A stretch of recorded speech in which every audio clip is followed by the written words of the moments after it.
So just a little bit about what I'm going to talk about. So I'll start off with kind of how I learned to sail, and then how I got into sailing as a job, and then how I got into sailing doing whale and dolphin research, and then a few whale and dolphin research trips that I've done that I thought might be of the more interesting ones. So that's a quick summary of what I'm going to talk about.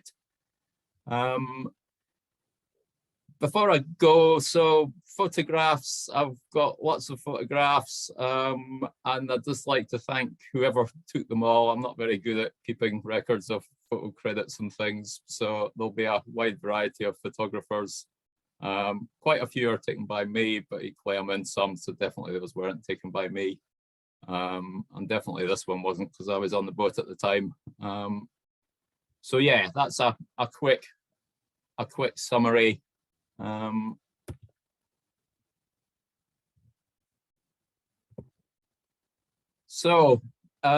This is a fairly early picture of me and my brother rowing a boat at Gairloch. I did find a couple of earlier pictures. It's quite hard when they're photos and scanning them and things, of me as a toddler, not doing very much in a little boat. And my dad did have a very small yacht when I was kind of toddler age, but I couldn't find any photos of me on that, and I don't really remember it. But yeah, I've been sailing since I was very young and doing various things in boats. So it was quite good. I kind of learnt to sail without having to think about it too much. And never did lots and lots of sailing, but did enough to pick it up and keep it going. So a few years on from that one, and I'm a bit bigger, and the boat's now got a sail, and yeah, so a lot of sailing was on holidays. So this is a family holiday to the Lake District, and yeah, sailing was always something, whether it was dinghies. A friend of my dad's had a boat that we sailed. So yeah, as I grew up, I didn't do lots of sailing, but I did enough to learn to sail and to be reasonably interested. When I was 16, I was at school in Edinburgh, and at that point, outdoor education in schools was really good, which it might not be now. And the sort of the Lothian region organised a expedition to the Faroe Islands. So this is the boat that we were in, and it's a 35-foot boat. And potentially, it's a very hard to measure wave sizes and things, but potentially that trip back from the Faroes, which is the very first time I sailed offshore, was the biggest waves I've been out in. As far as I could judge from on the boat, the waves were about the height of the mast, which wasn't a problem in itself, and it was quite a long swell. But when you got to the top of a wave, there's two options. Sometimes the wave broke on top of you and you got very wet, and other times the boat dropped off the top of the wave and came down with a bang. And for quite a while, I was kind of waiting for it to fall to bits, but kind of after maybe 12 hours and it hadn't fallen to bits and it wasn't getting any worse, I thought maybe this is all right. And by 24 hours, the wind started to drop. And by the time we got back to, this is near Allapool, by the time we got back into the Minch, it was blowing a 4-6 in the Minch, which would normally be quite windy, but it felt pretty much flat calm and not very windy compared to what we'd had. So that was my first offshore trip and was a bit of a baptism of fire, but we survived. We got there. Not really sure we knew where we were for quite a while because it was pre-GPS days, and yeah, it was a bit of, we passed fairly close to North Rona, which gave us a definite position, which is quite nice to see, and then we knew where we were again. So kind of in my last years of school, I got quite into windsurfing and didn't actually do much sailing for a while and did lots of windsurfing. And that carried on. I was at university. I think I probably did more windsurfing and skiing at university than what I was supposed to be doing. So yeah, windsurfing became a big thing. And then once I finished university, I was still doing lots of skiing. I was working in an office for a little while and kind of thought, what else should I do? And didn't really know, never really knew. So I got qualified as a windsurfing instructor and a ski instructor, and then looked for some jobs. And the first job was in a outdoor centre in Scotland, which was really good because I got to do lots of different things, get some more qualifications. So I did my mountain leader and dinghy sailing instructor, gave myself a few more qualifications. They were doing lots of whitewater rafting and mountain biking at the time, were the two kind of newer popular things. So it was a really good chance to get a variety of experience in different things. So after I left the outdoor centre, I spent quite a few summers teaching windsurfing in the Mediterranean in the summer and teaching skiing back here in Scotland in the winter, which was really good. This is a Flotilla sailing trip in Greece. So when I'd been a student, I'd gone on a couple of Flotilla holidays as a customer. So it kind of increased my yachting experience. And I really enjoyed it. So I was teaching windsurfing in Greece, and I was working for a little company called Greek Island Sailing Club. And kind of while I was there, they got bought out by a much bigger company called Sunsail. And Greek Island Sailing Club had 3 bases in Greece, and Sunsail really only wanted the 2 big ones, and I was at the little one. So they basically said to us, okay, your centre's getting closed, but we'll give you a job somewhere else. So I kind of thought, well, where I was a really good, strong winds windsurfing place, and that potentially anywhere else wasn't going to be any better. So, and I was sort of keen on doing some yacht sailing. So I asked Sunsail if they would give me a job as a flotilla skipper, which is a bit cheeky because I didn't have any yacht sailing qualifications at this point, but they said yes. So that was really good. And I then did 2 summers in Greece as a flotilla skipper, which for me was a brilliant learning experience. If you go sailing on a boat yourself, you learn as you go and you'll pick things up. But if you're in charge of 10 or 12 other boats, you've kind of got to deal with everything that goes wrong on all of those. So you kind of learn at about 10 times the speed, particularly in terms of maintenance and fixing things and tying them up and dragging anchors and all the things that goes wrong. You're helping out 10 other boats as well as your own. So it was a brilliant learning experience, and a brilliant time. So getting that job was one lucky break, and the second lucky break I had in getting into yacht sailing was after 2 years as a flotilla skipper. Sunsail opened up a new base in the Seychelles, which is where this is, and wanted some yachts there. So they decided to use their existing staff to skipper the boats to get them down there. So yeah, we went as a fleet of 8 boats on the first trip and sailed down the Red Sea, across the Indian Ocean down to the Seychelles. So that gave me a chance as another sort of lucky break to get an ocean crossing. I used that as my Yachtmaster Ocean Passage, and so then was after that reasonably qualified and had a few more options in the sailing game.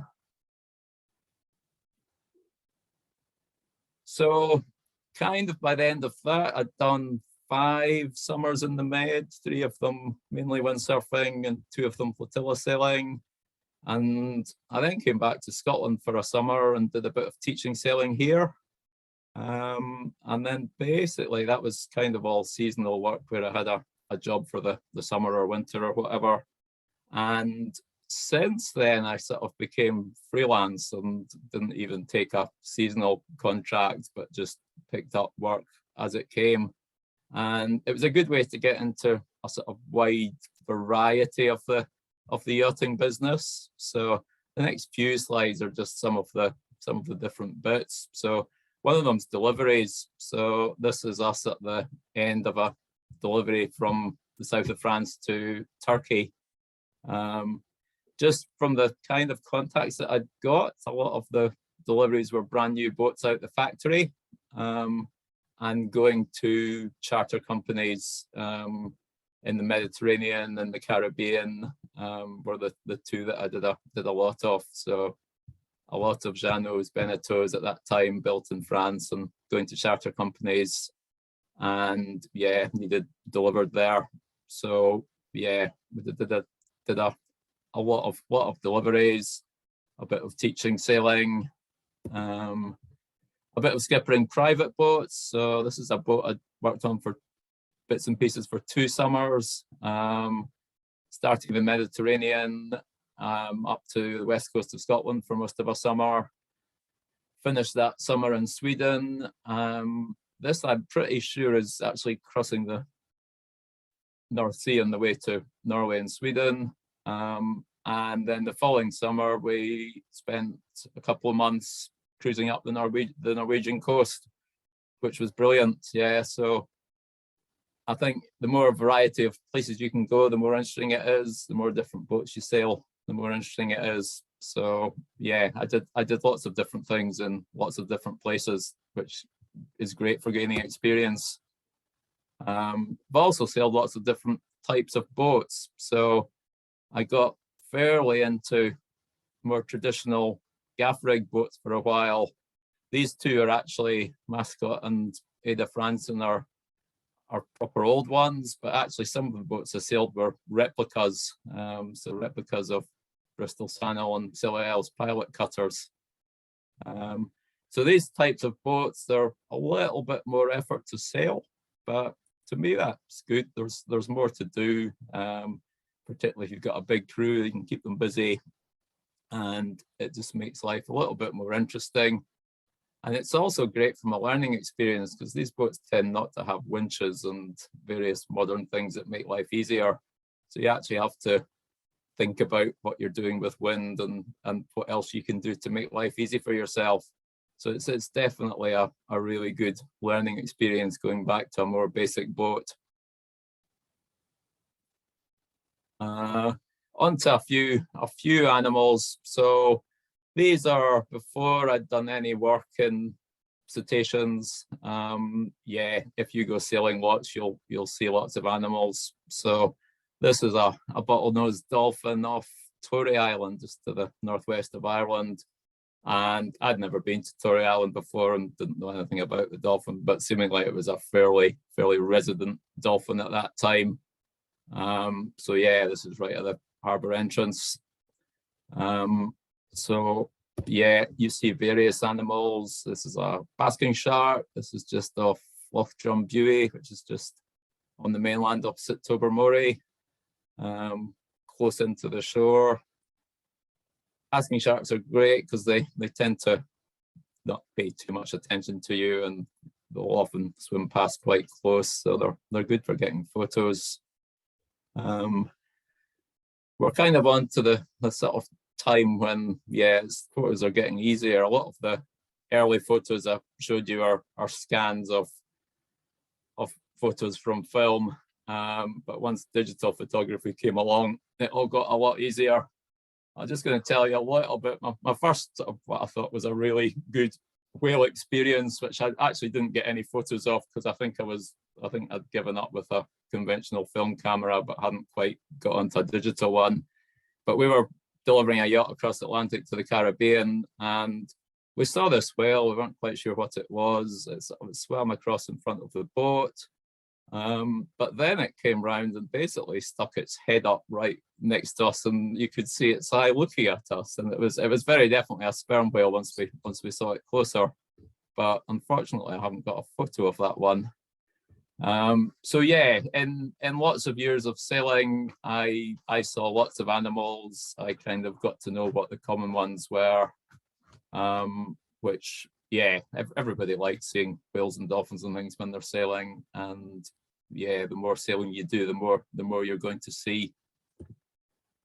So we get on now to 2009, as Siobhan said, which is the first time I worked for the Hebridean Whale and Dolphin Trust as a skipper on Silurian, which again was a little bit of a lucky break. I think a lot of things in sailing can be who you know and being in the right place at the right time. So I knew the boat manager for Silurian at this time, so that's kind of how I got the job. But I really enjoyed it. It was something very different from the other sailing. I'd been skippering private boats, deliveries, teaching sailing. So kind of this wasn't really any of these. Well, it was something different. So I'm going to sort of say a little bit more about sort of sailing on Silurian.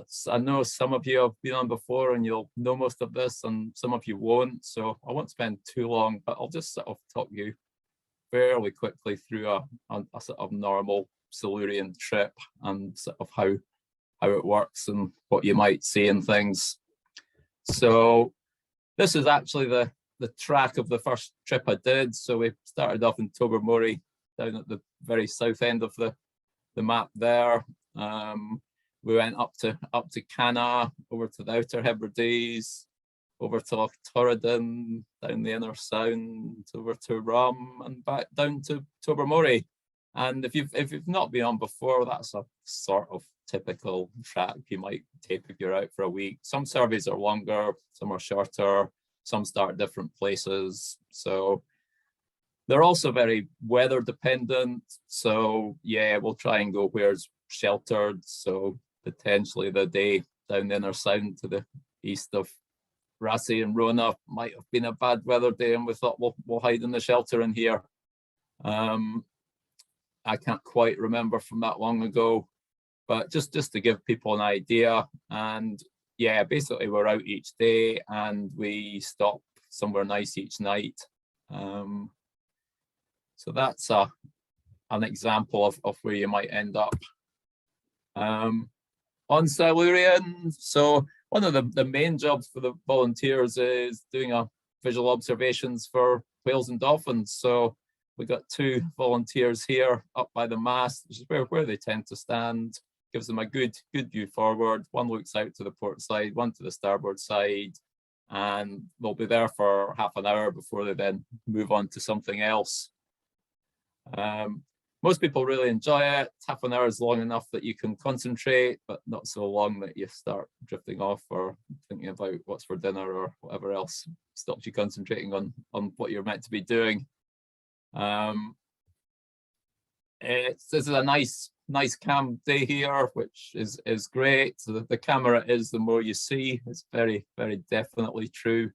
The rougher it gets, the less you see. It's not always calm. So yeah, these guys are clipped on and holding on, and yeah, trying to cope. If it gets much rougher than this, then we'll stop doing visual observations. So yeah, don't let this put you off. This is probably about the limit of what we expect people to do. I'll talk a wee bit more about acoustics in a minute, but we also tow a hydrophone all the time so we can listen. And if the weather gets too bad for visual observations, what we might do is keep going and keep towing the hydrophone. So we're still recording what we're hearing, even although we're not doing a specific lookout for seeing stuff.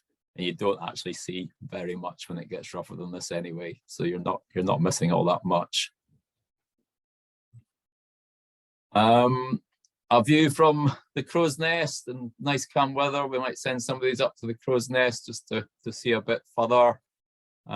You'll see there's 2 people down there. So the sort of, after the 2 people doing observations, one of the other jobs is the sort of relay person. So the 4th job is somebody will be on the computer and the hydrophone. So they'll be listening to the hydrophone. They'll be recording any sightings on the computer.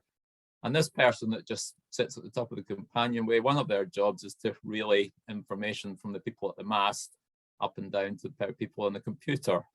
And their other jobs is some of the other things that we count apart from whales and dolphins. So birds and boats and rubbish are the main three other things.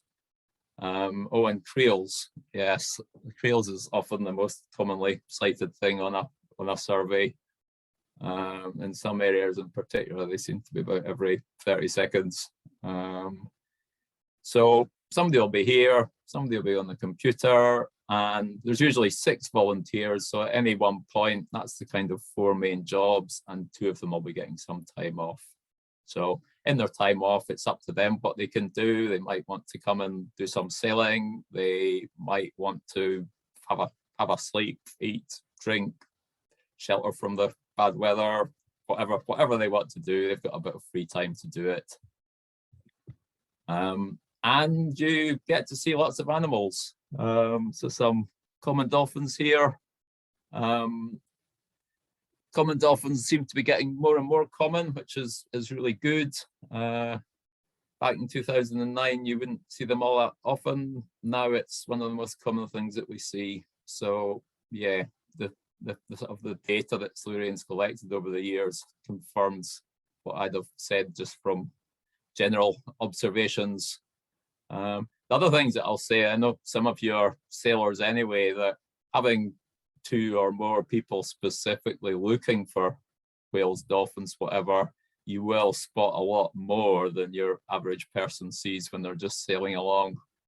I think if you're just going sailing, you will have a sort of looking out. You might see something, but equally you're looking at the sails, you're looking at the chart, you're looking at the mountains, you're looking at the birds. Yeah, you're not really specifically looking for animals. So if you've got specific observers on board, and they point out things when they see them, you definitely get to see a lot more. The most common whale that we get to see on the west coast of Scotland, the Minky Whale.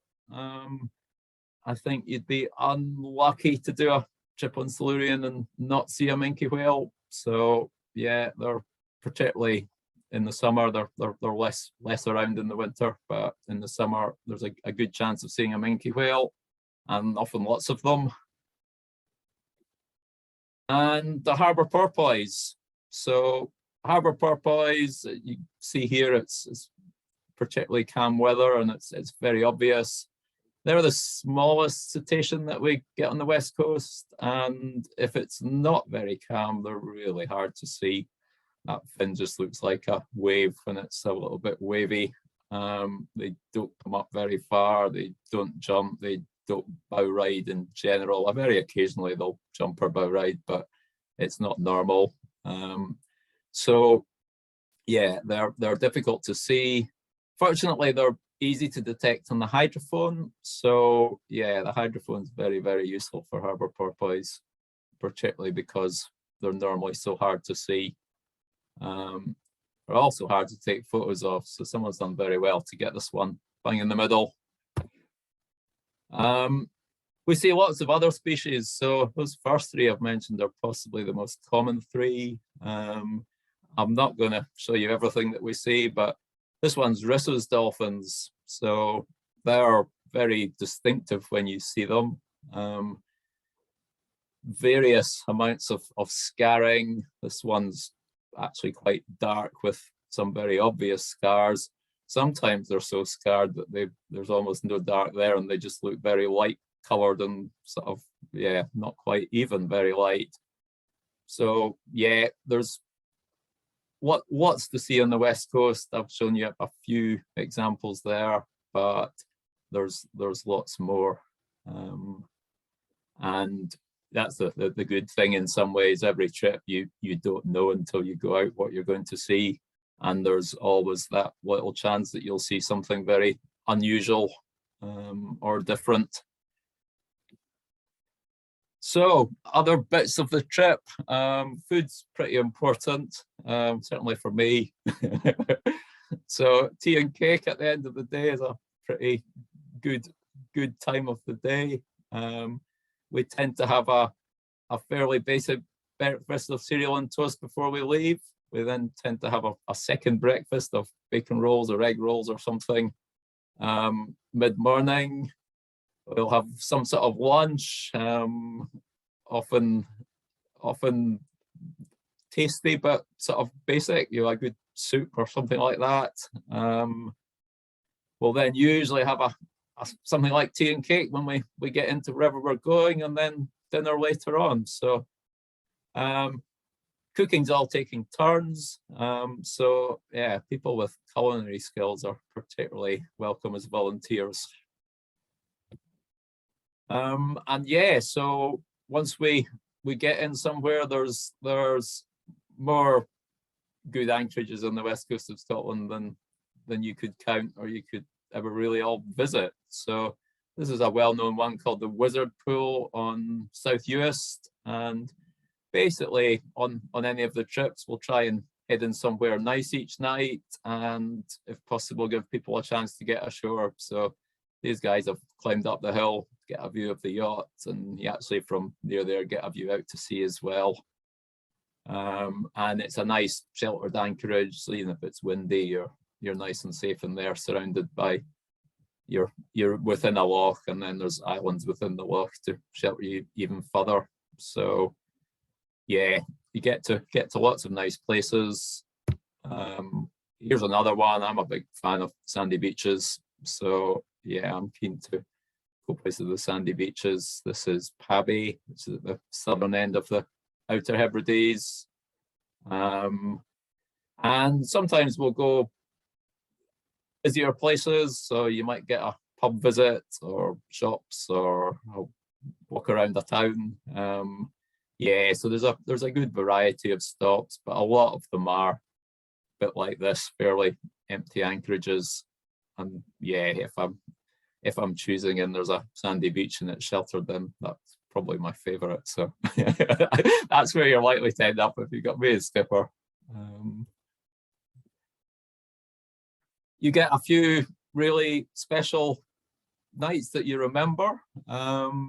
I've actually had 2 Northern Lights trips on Silurian, so this was the slightly better one. So this is anchored off the Outer Hebrides. If any of your photographers, apologies for the photo, but if you've ever tried to take a long exposure on a boat that's gently rocking, it's really, really difficult. So anyway, after dozens of Northern Lights photos, this was one of the better ones. But yeah, from a slowly moving boat, it's quite tricky to take a long enough exposure to get a good picture. But yeah, so this was a particularly memorable night. But yeah, every trip has memorable nights for different reasons. So as well as the sort of standard trips, there's a couple of other things that you might end up doing on Silurian. So usually at the beginning and end of each summer, there's a naval exercise called Joint Warrior, and if possible, Silurian will go and try and do a survey in the area that they're working in.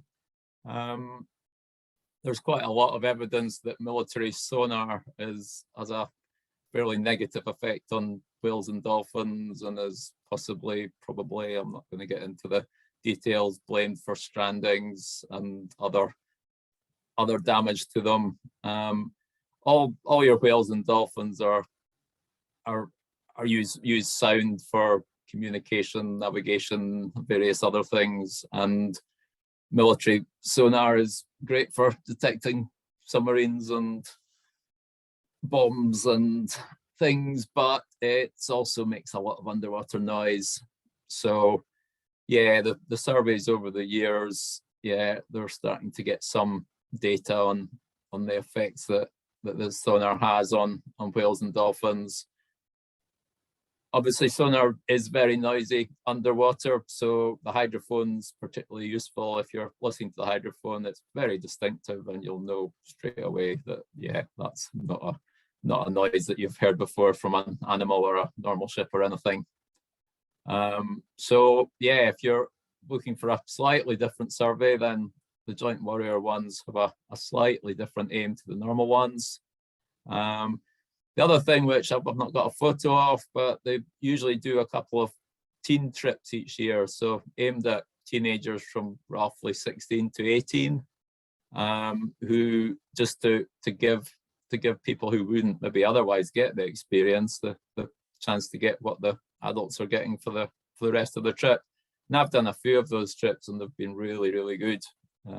Yeah, all the teenagers have been super enthusiastic and have learned lots and gone away really happy with it. So if any of you are teenagers or have got teenagers, then yeah, I can highly recommend those.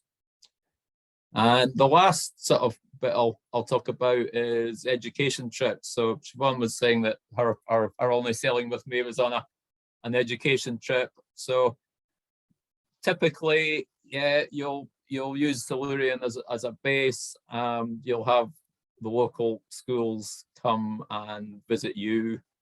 But that usually means moving around. So I've done a few of these. I've done sort of Mull and that area. I've done the Small Isles. I've done up in Ullapool and Lochimver. And yeah, it's a really good use of the boat because it kind of gets the kids interested. And I think particularly, yeah, the kids that, you know, maybe know something about the Whales, Dolphins, boats anyway. Yeah, it tends to be the coastal schools that we're going to, and you know, their dad's a fisherman, or yeah, their uncle works on a fish farm, or they've got some sort of connection with the sea, so they're maybe a little bit more interested than if you were going to a city centre school or something.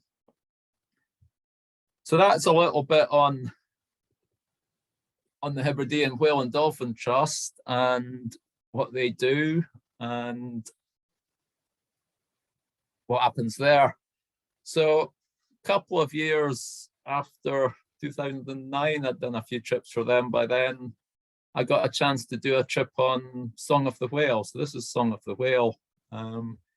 It's a boat, it's run by a company, Marine Conservation Research, and in some ways it's very similar to Silurian. What it does, it tends to be both visual and acoustic whale and dolphin research. The difference is being one, it can work anywhere in the world, so cold water, hot water, crossing oceans, that sort of thing. And one of the other sort of things about it is it was actually designed and built specifically for this. Silurian's a boat that has been adapted and made do for this. So Song of the Whale specifically designed for it. So, and for doing research worldwide. So made of steel, reasonably heavy, pretty solid, a sailing boat. So obviously quietness is good for hydrophones and recordings and things. So if you're sailing, you're always going to be quieter than if you're motoring. It's also good for having a long range, so you can pretty much sail as far as you want, whereas under engine you've got your fuel as a limiting factor. A few other things on Song of the Whale. So the bow's deliberately designed to be quite low, which is great for if you're close up to animals because you don't have a big blind spot in the front. There's two wheels, so rather than a wheel in the middle, there's a wheel on either side, which again, if you're close to animals and maneuvering, you can be on the side that you can see from. It's got this platform at the back. It looks a wee bit odd when you first see it, but it just gets the visual observers a little bit higher up. And definitely the higher up you get, the further you can see to the horizon, but also the better you can see animals closer in.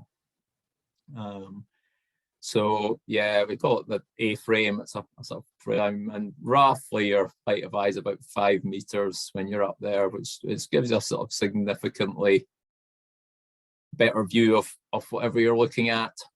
And as with Silurian, there's a crow's nest. So crow's nest, good bit further up. And the problem with the crow's nest is if it's not very calm, if the boat's rolling around even a little bit, being up the mast amplifies that movement, and all of a sudden you're going from side to side quite a lot. So crow's nest just tends to be used in particularly good weather. You'll see me up on the the A-frame on the left on the picture there. One of the normal Song of the Whale things, which is slightly different from Silurian, is that in terms of the sort of who does what, is that, yeah, you'll be in charge of sailing the boat at some point, and I'll be doing watching and computer, and so basically everybody does everything. Whereas on Silurian, we don't expect you to be doing the sailing side of things. You're welcome to if you want to, and you're not doing something else. Song of the Whale kind of gets everybody slightly more involved in everything.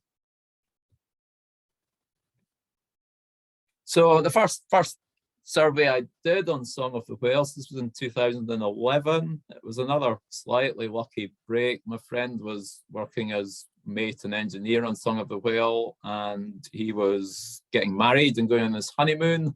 And it happened as he'd booked his marriage and honeymoon before the survey came along, so he needed somebody to cover his job. So he asked me if I would do it, and Richard, who runs it, gave me a job as engineer, despite me definitely not being an engineer, but I'm kind of fairly used to fixing things on boats when they broke. And the idea of this survey was to survey the Dogger Bank area for harbour porpoise. And it was based on wind farm development, and they wanted to know before they started putting wind farms in what was out there, particularly harbour porpoise, but also anything else. It was in November, which it wouldn't be my choice of time for doing a survey in the middle of the North Sea, but actually we were really lucky with weather and had no really bad weather in the whole 2 weeks, and mostly it was reasonably good. But despite that, these blue triangles here are porpoise visual sightings. And as you can see, there's not very many. And as I say, that was given relatively good weather for North Sea in November. It wasn't flat, glassy, calm, which in case I'm sure we'd have seen more, but equally it wasn't super rough. We were, however, towing a hydrophone behind us. So yeah, if you have a think about how many we saw from the blue triangles in that slide, and then if you have a look at this slide, so the red and yellow lines are our track. So that's kind of shows you the coverage we gave of the area. Basically, the red and yellow lines are made up of a dot for every hour. And if the hydrophone detected a porpoise in that hour, it gets a red. And if it didn't, it gets a yellow. And actually, there's more red than yellow in there. So the majority of hours that we were out there, there'd been a porpoise detection on the hydrophone. So actually, there's lots of porpoise in that area of the North Sea, and it's just a really good example to show the sort of the power of the acoustic research and what you can pick up on a hydrophone that you don't necessarily get visually.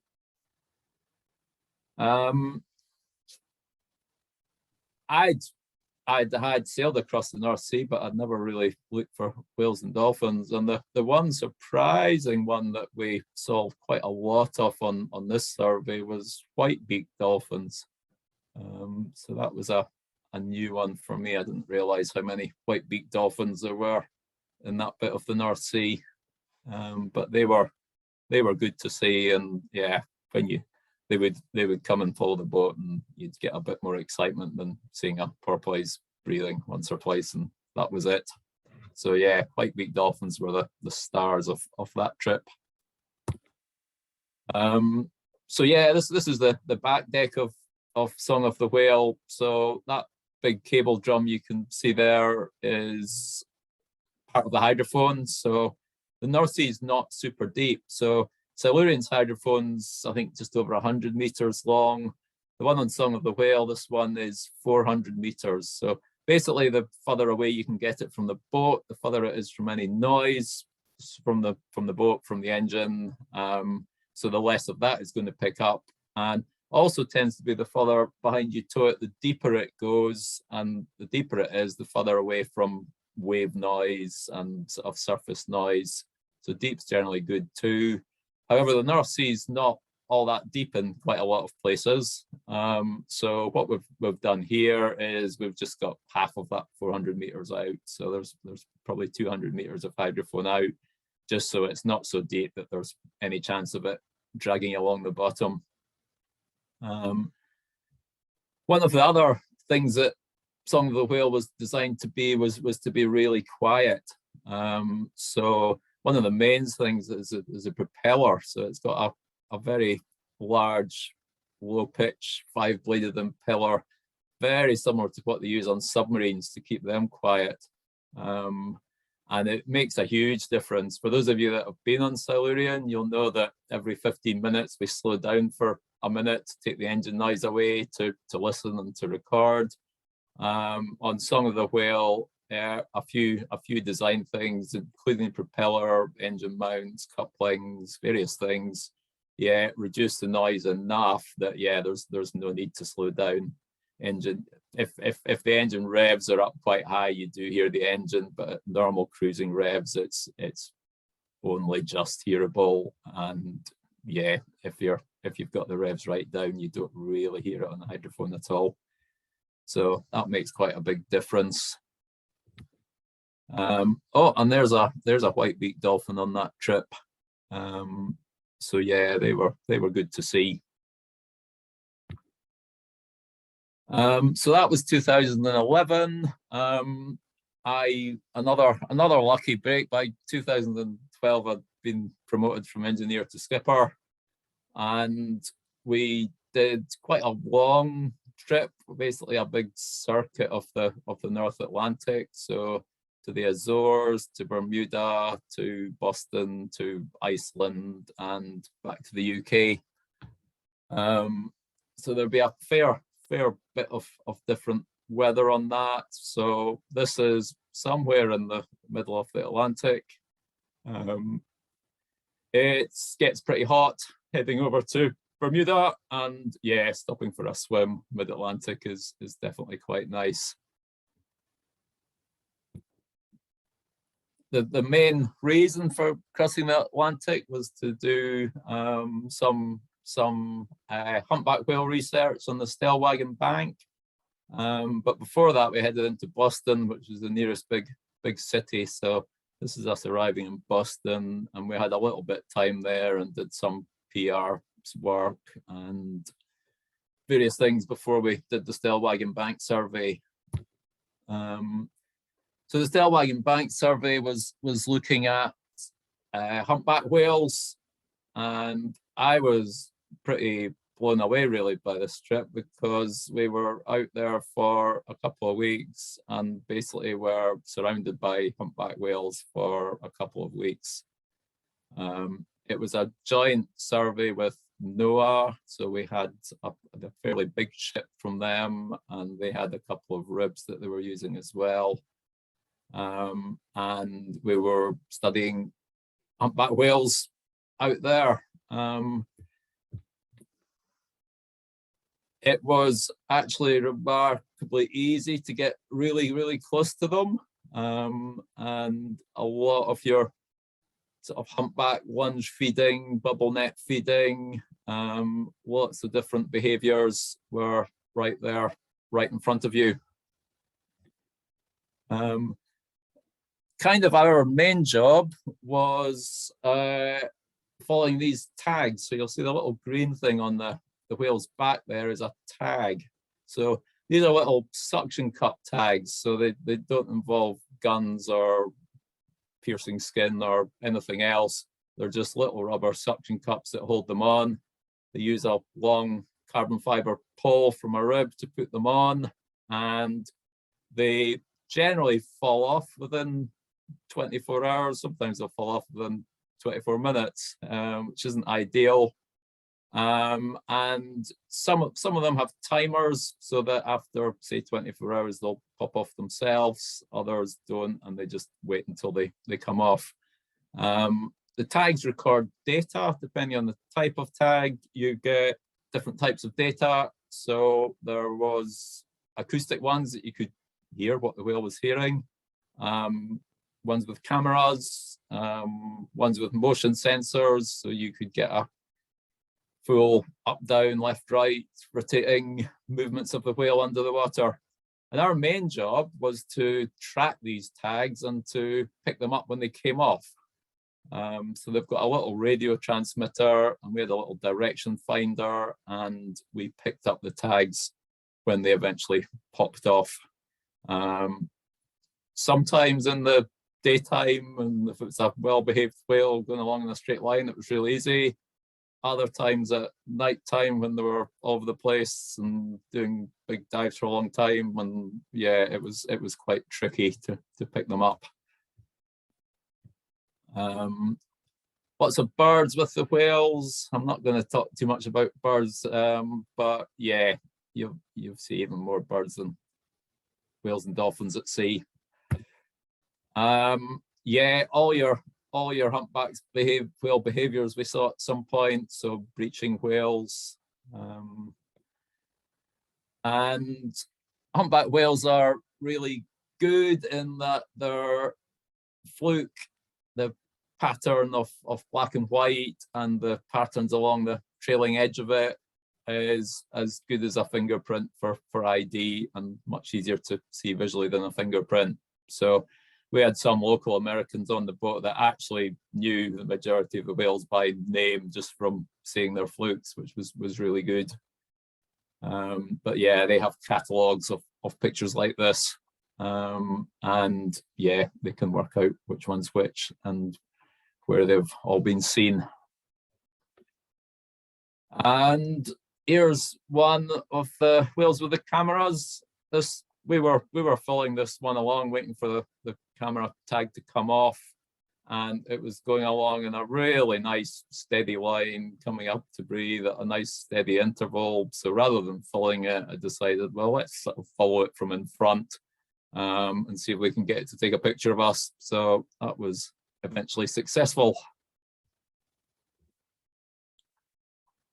So yeah, that was the first time I'd been surrounded by whales for 2 weeks. And yeah, that trip carried on up to Iceland, back to the UK. And that was that year. So this trip's on to the following year. And I've done 2 fairly long summers in the Mediterranean on Song of the Whale. And yeah, you start seeing some different whales. So this was actually just on passage towards the Eastern Mediterranean, and we came across this group of pilot whales and we stopped. This is boats, no wind, no sails, engine off, and we were just sat there floating, and these whales were just sat there floating, and they weren't going away. And yeah, we sat there for maybe an hour, and they swam around us, and we took about 1 million pictures, and then we decided we should leave them and get on with our journey. So yeah, you get some incredible sightings. A couple of fin whales. Fin whales you get almost everywhere. So from right up north in Iceland, right down to Mediterranean and warm places. And again, these were just on passage to where we're trying to get to. A striped dolphin. Yeah, dolphins tend to come and bow ride and pay a bit more attention to you, so they're great for getting close up and pictures off. These guys, rough-toothed dolphins, they look a bit reptilian and sinister to me, but they seem to act quite friendly, and they've got quite a distinctive raspy sound on the hydrophone. So you can once you've heard them once, you can recognize them from that as well. All these photos were on this is the Corinth Canal, which takes you from one side of Greece to the other. We were on the way up into the northern Aegean to do a survey for harbour porpoise up there, and there was a bit of doubt. I was quite interested in this survey because there'd been records of strandings of harbour porpoise in the northern Aegean, but there hadn't really been any proper sightings. And there are harbour porpoise in the Black Sea, and obviously the Black Sea is connected to the that bit of the med. So, you know, potentially the strandings are ones that came out of the Black Sea and got a bit lost or whatever. So we did quite a big visual and acoustic survey of the northern part of the Aegean, and yeah, we were able to, at the end of it, make a very definite confirmation, both visually and acoustically, that there was harbour porpoise up there. So that was a good positive result from a survey in that part of the world. On to completely different part of the world. So this is up in Greenland. So we were doing some research in Iceland, and yeah, we did. This was slightly more like a Silurian trip in that there was paying volunteers, and we kind of sold it as a research trip to see if we could find any northern right whales up here. So northern right whales are one of the most endangered whale species, and there was definite records from whaling times of right whales having been up in this area of the east of Greenland. And there'd also been some static acoustic hydrophones put in which had recorded them in passing in this area as well. So we thought we would do a trip across there and see if we could see any right whales. And if we didn't, we'd have a nice trip to Greenland and see some icebergs and whatever else. So this is our first big iceberg as we got near Greenland. I don't know if people know, some people think that icebergs are a bit of frozen sea that's sort of broken off from the rest of it, but actually icebergs are bits of glaciers that have come into the sea. So sea ice might be a few meters thick, whereas bits of glaciers can be hundreds of meters thick, wide. So they proper big lumps of ice. It's very true what they say, that 90% of an iceberg's under the water and you're only seeing the very top of it. So yeah, it might look big in a picture, but in real life, you're only seeing a tiny bit of it. Greenland was amazing. So lots of different species of animals. This is some fin whales blowing just the near sunset that was as we were arriving. So yeah, as we got closer, we had quite a lot of animals that they left Iceland, and then we had a bit of a rougher bit and didn't see much for the trip across. And then, yeah, as we got near Greenland, the weather calmed right down, and yeah, there was animals everywhere. We decided that we'd have a day not looking for right whales. You're not going to find them up a fjord. And we weren't really sure if we'd find anything in terms of cetaceans up a fjord, but we did, and we had a brilliant sighting of a few humpback whales. We had the rib ready to go, so we launched the rib, and it was a really good photo opportunity with glaciers and with icebergs, mountains, whales, all in the same spot. And Iceland was good for all sorts of species, so killer whale here.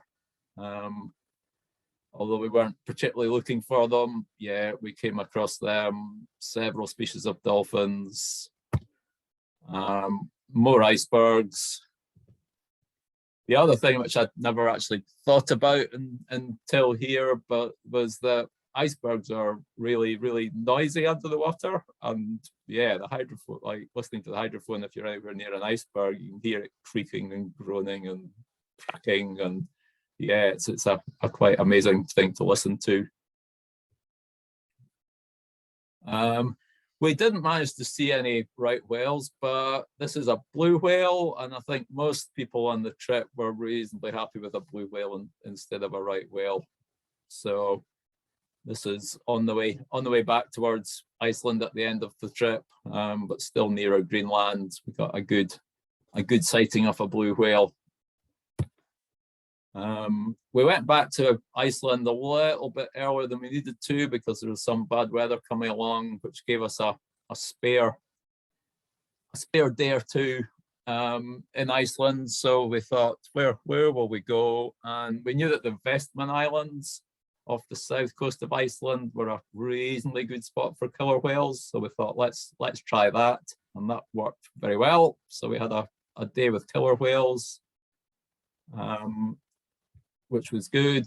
The Westman Islands were really interesting as well. So they're very, very volcanic. The main one, Jaime, the harbor was almost destroyed by a volcanic eruption. But actually it wasn't, although a lot of the buildings were destroyed, it almost blocked the harbor entrance, but actually it then made it the perfect sheltered harbor because it turned a big harbor entrance into a really narrow one. And once you're past the really narrow bit, there's a great sheltered harbor.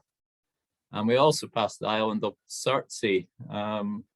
So it was the most recent volcano in that area. 1960 something it erupted, and it's been there since. And yeah, so they're doing a fair bit of research on that as to what starts growing first on a newly formed volcanic island in terms of plants and mosses and lichens. And it certainly looks green now as you sail past, so it's no longer just barren volcanic rock. Moving on, so another Song of the Whale trip that I did was a very long delivery from Portsmouth down to the Falkland Islands to do some research in South Georgia. And I'll say a wee bit more about this trip because most of the people who did the delivery, as well as being on Song of the Whale for this, had some sort of connection to the Hebridean Whale and Dolphin Trust. And some of them who didn't have a connection at that point have since got a connection. So yeah, I'll just say a little bit more about this trip. Night before we left, 5th of November, lots of fireworks to see us off. It's a long way to the Falkland Islands. It's over 8,000 miles. We were doing it a bit like a normal research trip. So in the daytime, there'd be 4 people on watch. There'd be 2 people looking for whales and dolphins. There'd be somebody sailing the boat, and there'd be somebody dealing with hydrophone and sightings. And we did really well for sightings. So another humpback whale here, looks like it's in the sunset. We had stops in La Coruña in Spain, in Las Palmas in the Canaries, in Mindelo in the Cape Verdes, and then one very long leg from there down to the Falklands. So the first part of the trip, yeah, each of those shorter legs, lots of animals, of which this is one. We also did, as well as the usual whale and dolphin stuff, this is Charlie, the new boat manager for Silurian. He was one of the crew on this. So we did eDNA, or environmental DNA. So this is basically taking a sample of seawater and seeing what animal DNA is in it. So we aim to do a daily stop and take a random sample of seawater to see what was in it. And if we had animals close to us, we would try and get a sample close to the animals. So basically, yeah, these syringes were used to get the samples of water, and they were frozen and stored, and eventually we get analyzed by a lab to see what DNA was in the water. Other different bits we did. So this is a Manta Trawl, which we towed to collect microplastics. So we could only really do this if it wasn't too windy, and actually quite a lot of the trip it was quite windy. It was quite a good sailing wind, but it was just too much for this. But we towed this for half an hour every day that we could, and it's basically a very fine neck off the back of this, and the neck collects the plastics and also anything else that's in the water. So you tend to get quite a lot of plankton that you had to sift out the plastic from, and you ended up with bits of plastic, bit like this, and this would be a fairly typical result for middle of the Atlantic, which unfortunately isn't very good. You'd have thought that far away from land and things, it might have been better than this. And some of the trawls close to islands, harbors and things, yeah, you were getting a lot more plastic in this. So this is a fairly average one. But yeah, that's half an hour of going very slowly. And that was what we were picking up. Yeah, the leg of the trip south from the Cape Verdes to the Falklands, it was the longest single leg I've done, I think just over 5,000 miles.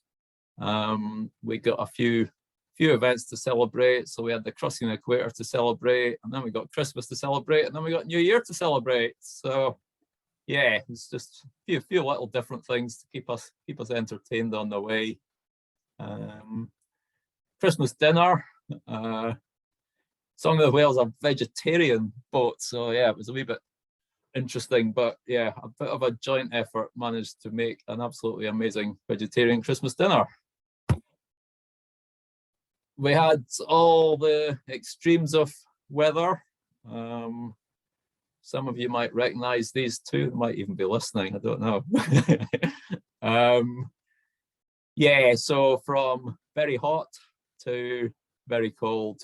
We didn't stop and swim as much as usual on this trip, mainly because it was such a good sailing wind.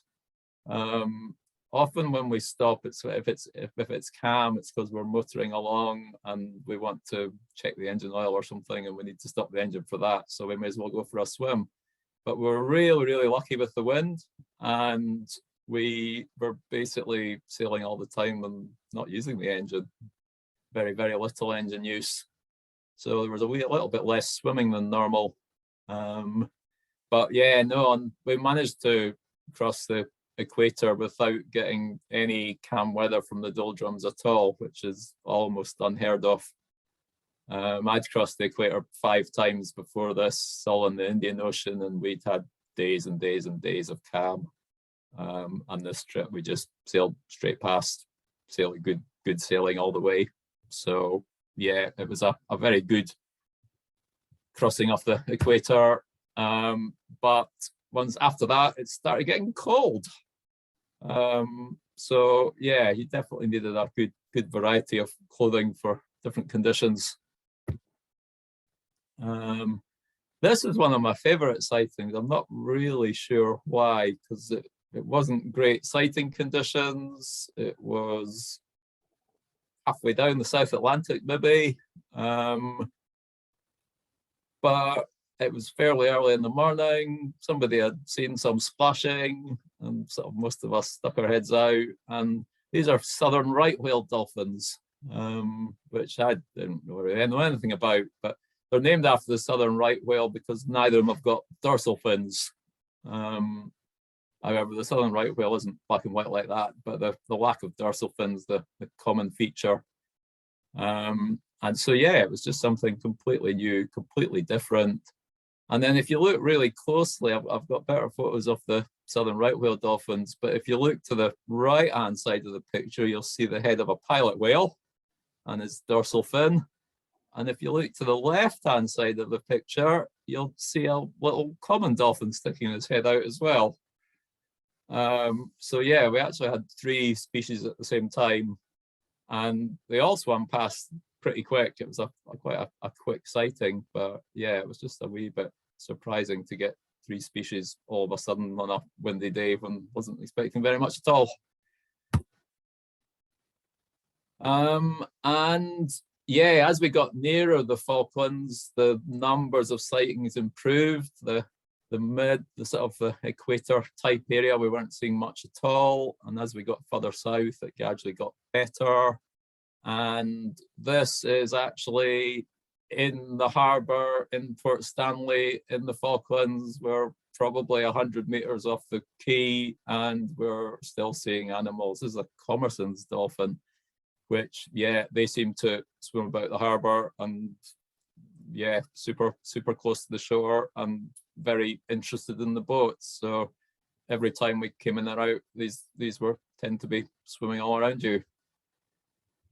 So as I said, the trip down to the Falklands was basically a delivery trip so that we could do some research in South Georgia. So this was in conjunction with the British Antarctic Survey. So, and they were wanting to study southern right whales down there. So we did a big crew change and we set off for South Georgia.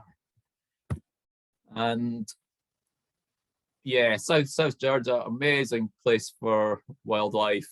And I was trying to keep it to whales and dolphins, but when you went ashore in South Georgia, you were basically tripping over seals. Yeah, these are young fur seals.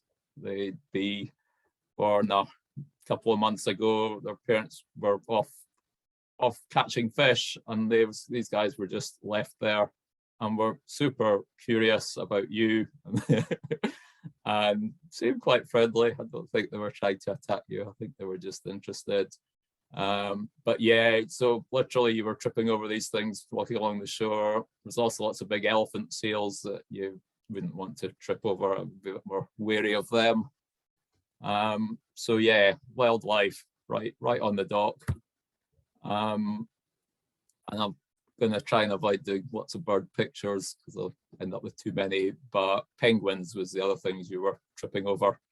And yeah, they could be quite vicious if they didn't want you near them. So these are king penguins, and yeah, that bit at the back of the beach is basically solid penguin. I wouldn't like to try and count how many are in that picture.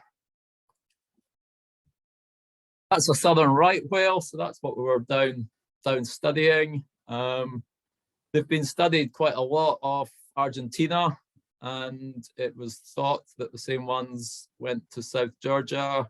So we were trying to confirm that in various ways. So one way is photo ID, and I mentioned the tail flukes of humpback whales are used for photo ID. So for southern right whales, they use these callosities, these lumps on their head for photo ID. So there's actually two animals. There's one on the left swimming away from the camera, and there's also one swimming from left to right in front of it. It looks like one's about to headbutt the other one. So yeah, if you could get good pictures of the callosities on their head. In Argentina, they tended to do that from planes. Now we did have a drone, but it was too windy for the drone almost all the time. And the idea of the drone was we could get downward looking shots, same as a plane. So given that it was too windy for the drone, what we were trying to do was to take a right hand and a left hand shot of its head, and then you could make a sort of composite image and compare that to the shots from the plane. We were also trying to get DNA samples from them for matching, and also potentially to put some longer lasting satellite tags on some, but the weather was just too bad for that the whole time, so we didn't get any of that done. But yeah, South Georgia, amazing for wildlife, both on land and in the sea, for scenery, for weather. We had a complete mix of weather, from actually hot one day. We had snow on the deck one day. We had very weird weather this day. Further along the shore, there'd been what looked like a line of mist close into the shore. And then we got to this very threatening cloud. There's a lump of land under that cloud.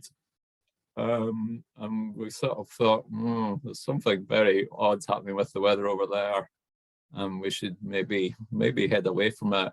And it was as we were heading away from it that we realized that the mist wasn't mist, but was a very, very strong wind lifting spray off the water. And it was a layer, 5 meters thick of just spray getting blown off the water. And we could see this line sort of getting nearer us. So, let's get some sails down and get ready for it to get very windy. And it did. Yeah, but it was literally, there was a line, and one side of the line it was blowing 50 knots, and the other side it was blowing 10 knots. So very, very strange weather in places, and very localized. Like some days one end of the island it would be blowing a gale, and the other end it would be all right. So yeah, that was a little bit later, and it got quite windy quite suddenly.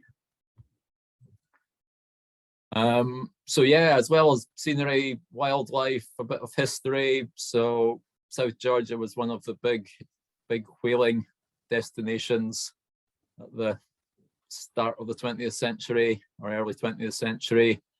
This is Grytviken. So this is this one's been made safe. So most of them you're not allowed into because there's danger of falling bits of metal and asbestos and various other hazards, but they've made this one safe, and a lot of the cruise ships that come to South Georgia all land here. The good condition buildings at the front of the photo are the museum and the post office and accommodation for the guys working there and things. So yeah, there's a reasonably sized cruise ship industry, and this is their little bit of civilization. Apart from that, yeah, South Georgia is wildlife and animals and things